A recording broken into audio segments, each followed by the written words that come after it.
Bonjour, toujours dans le cadre de cet exercice qui porte sur un test unilatéral à droite. Donc, je vous rappelle que à travers la méthode de cette première méthode, on a bien, c'est-à-dire on a bien, c'est-à-dire appliqué les quatre étapes et on a accepté H0. Ça veut dire que même notre moyenne est égale à 848, mais notre moyenne il est inférieur à la région L critique, on a accepté H0 et par conséquent, la différence qu'on a constatée, il est due aux fluctuations d'échantillonnage, il n'est pas réel, donc il n'y aura pas de rupture. Relativement à l'autre méthode alternative qui consiste à comparer le T calculé avec T lu, comme nous l'avons déjà vu dans le cadre de l'exercice précédent, donc il consiste simplement à déterminer, c'est-à-dire le T calculé qui est égal à x bar moins m0 la norme divisé par l'écart type de x bar. Donc voilà, donc on a déjà, c'est-à-dire toujours il faut comparer le T calculé avec le T qu'on a déjà lu sur la table de la loi normale centrée réduite qui est égal à 2,33. Par application, le T calculé est égal à 848 moins 32 divisé par la racine carrée de x bar qui est égal à donc S' divisé par la racine carrée de n, donc est égal à 2,23. Et nous constatons que le T calculé 2,23, il est inférieur à 2,23. Le T calculé, il est inférieur à T lu, 2,33. C'est pour cette raison qu'on va accepter H0. Et c'est le même résultat qu'on a bien trouvé dans le cadre de, c'est-à-dire dans le cadre de la méthode précédente. Donc voilà pour cet exercice. Maintenant, un deuxième exercice qui consiste à traiter un autre cas, quand on considère une rivière à truites, donc les truites c'est une sorte de poisson, et on supposera que la taille exprimée en centimètres des truites de cette rivière suit une loi normale de moyenne m et d'écart type sigma, les deux inconnus. Donc faites attention ici, on vous donne la loi. Pourquoi on vous donne la loi? Parce que vous avez, je pense, une taille d'échantillon qui est inférieure à 30. Donc on veut tester au risque de 5%. Si la taille de cette truite dépasse ou non en moyenne 21 cm. Donc faites attention, 21 cm, c'est la norme, c'est M0. Pour cela, on a tiré un échantillon hasard de taille 20, donc faites attention ici. Vous avez la population mère sous les lois normales, de paramètres inconnus, et vous avez la taille de l'échantillon qui est inférieure à 30, donc on va appliquer la loi de Student pour la détermination de soit de T alpha sur 2 ou bien la valeur de T alpha. Sur la taille, sur cet échantillon de 20, on a trouvé une moyenne est égale à 22,33. Et la norme est égale à combien? Est égale à 21. Donc ici, cette différence qu'on a bien constatée entre 21, entre la norme et x bar, il faut la tester. Est-ce qu'elle est réelle ou bien elle est due aux fluctuations d'échantillonnage? Donc voilà, c'est pour cette raison, on doit passer par le test d'hypothèse qui consiste à tester à une norme M0 est égale à 21 cm qu'on vous le constate. Donc M est égal à 21, la taille des truites est en moyenne conforme à la norme, donc ce qu'on exige, la norme exigée, il est bien respecté, mais faites attention toujours, il faut bien faire la différence. Est-ce que vous allez dans HA considérer M différent de 21, ou bien M supérieur à 21, ou bien M inférieur à 21. Comme vous le constatez ici, la bonne réponse consiste à, c'est-à-dire à considérer M inférieur strictement à 21. Donc différent, ça n'a pas de sens. Donc lorsque vous dites j'ai une taille des truites qui est différente à 21, on va vous dire est-ce que c'est supérieur ou c'est inférieur. C'est pour cette raison. Si on fait par exemple supérieur, donc M égale à 21, H0M est égal à 21 et donc H1M supérieur à 21, c'est la même hypothèse. Pourquoi? Parce que si vous avez M est égal à 21, M supérieur à 21, donc vous n'aurez dans le H0 vous n'aurez aucun problème et dans H1 vous n'aurez aucun problème parce que dès que la taille dépasse 21, vous n'aurez aucun problème. C'est H0. Alors, c'est pour cette raison que nous avons mis dans l'hypothèse H1 M inférieur à 21. Ici, vous avez un problème. Pourquoi? Parce que si la taille moyenne du truite inférieure à 21 cm, on va rejeter, ou bien on ne va pas considérer, ou bien on peut considérer comme quoi la norme n'a pas été respectée. C'est pour cette raison, la bonne réponse consiste à tester l'hypothèse alternative. Il faut considérer inférieur strictement à 21. Parce que vous n'aurez aucun problème dès que la taille des truites, ici, H0, H0, M égale à 21, ça veut dire qu'il est supérieur ou égal à 21. Donc, dès que la taille moyenne il est supérieur ou égal à 21, vous n'aurez aucun problème.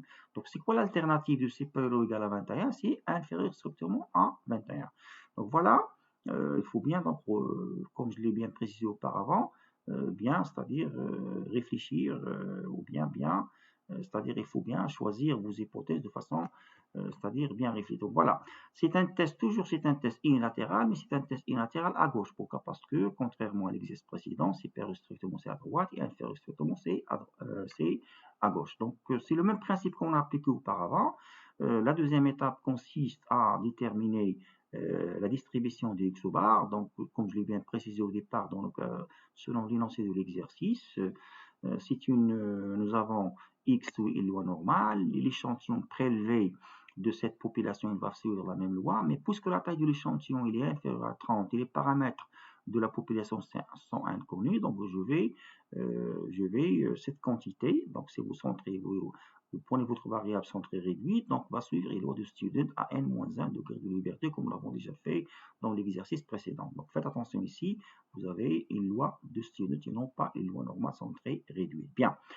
Autre chose concernant, c'est toujours T alpha et non pas T alpha sur 2. Pourquoi? Parce que nous travaillons sur un test unilatéral. Vous avez une seule région critique. Si vous avez une seule région critique, c'est T alpha et non pas T alpha sur 2. C'est pour cette raison, sur la table de la loi de student, avec un alpha est égal à 5% et avec un degré de liberté 19, donc je vais lire directement T alpha.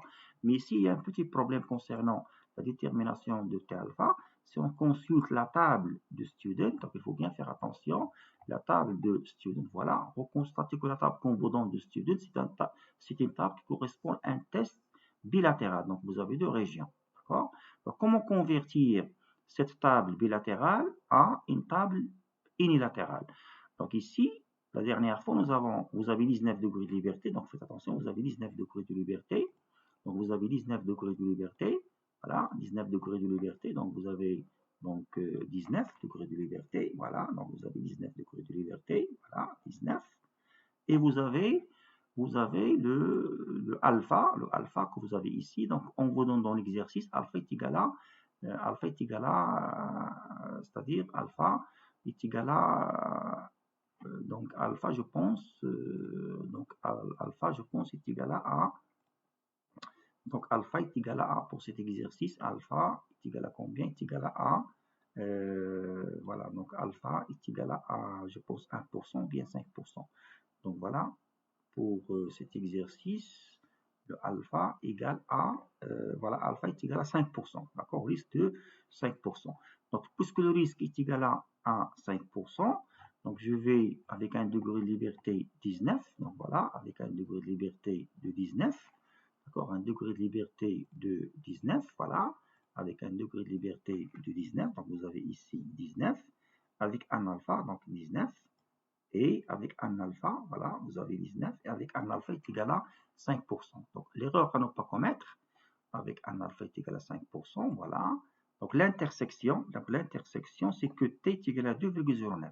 Mais faites attention, t alpha est égal à 2,09, c'est pour un test bilatéral, comme vous le constatez, c'est un test bilatéral.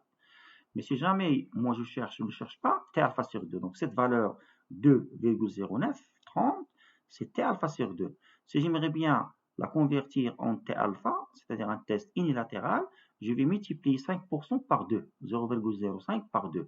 Donc 0,05 multiplié par 2, si vous multipliez alpha par 2, vous aurez alpha. Donc moi je cherche t alpha et non pas t alpha sur 2. C'est pour cette raison, au lieu de lire avec dans la colonne 0,05, je vais prendre 0,5 selon l'énoncé de l'exercice multiplié par 2 qui vous donne, c'est 0,1. Donc la bonne réponse c'est T alpha est égal à 1,7291 et non pas 2,09. Donc il faut bien faire attention pour le test, la différence entre un test bilatéral et un test unilatéral au niveau de la lecture de T alpha ou bien T alpha sur 2. Donc la valeur à prendre ici dans cet exercice, c'est T alpha est égal à 1,73 ou bien 1,7291. Donc voilà pour cette précision concernant comment déterminer la valeur de T alpha en utilisant c'est-à-dire la table de student.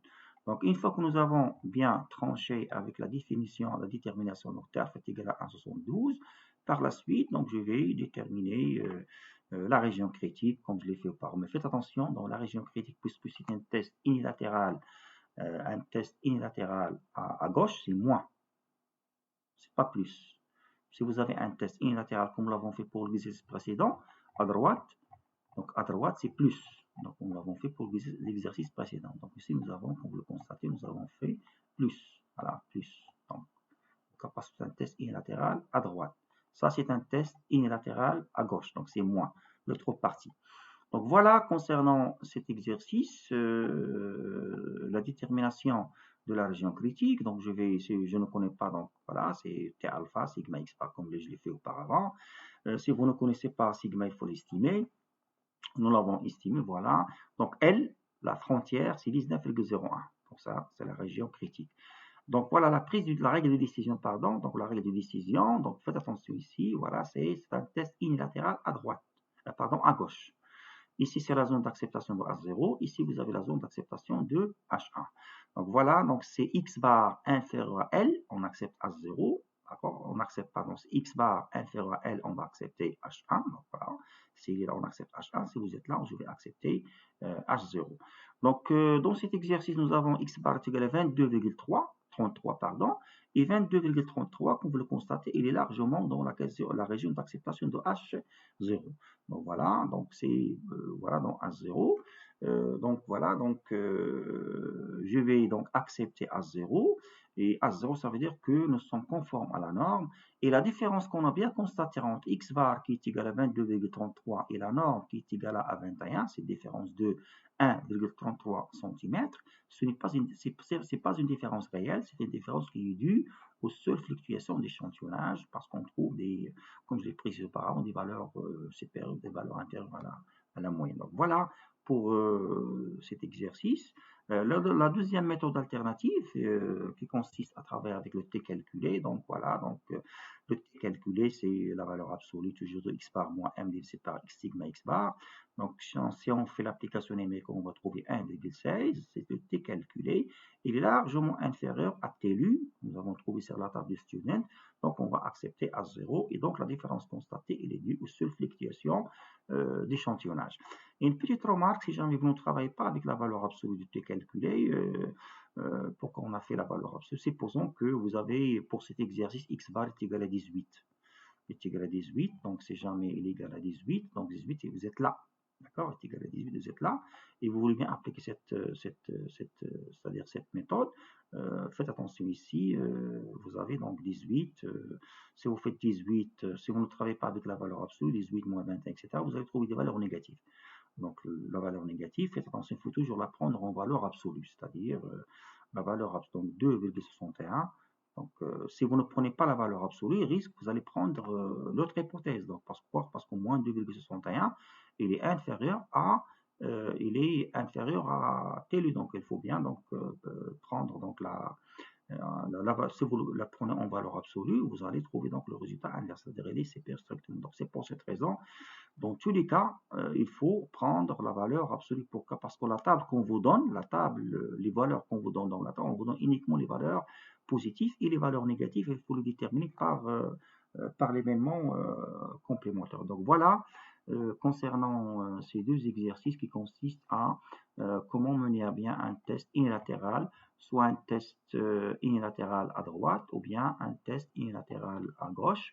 Ce qu'il faut retenir, il faut bien, c'est-à-dire quant à la formulation de vos hypothèses à tester, il faut bien faire la différence entre les trois cas. Pourquoi? Parce qu'il n'y a pas une règle, il faut bien comprendre l'exercice, c'est-à-dire est-ce qu'on aura besoin de supérieur ou bien inférieur strictement ou bien différent selon la nature de l'exercice. Et deuxièmement, il faut bien faire attention à l'histoire de T alpha. Est-ce qu'on va travailler avec un T alpha ou bien avec un T alpha sur 2. Donc, je vous rappelle que le T alpha sur 2, c'est pour un test bilatéral. On divise alpha par 2 parce que nous avons deux régions critiques. Sinon, si jamais il s'agit d'un test unilatéral, à droite ou bien à gauche, on va travailler uniquement avec le T alpha. Donc, je vous remercie et je vous donne rendez-vous dans une prochaine vidéo afin de traiter d'autres cas ou bien d'autres exercices.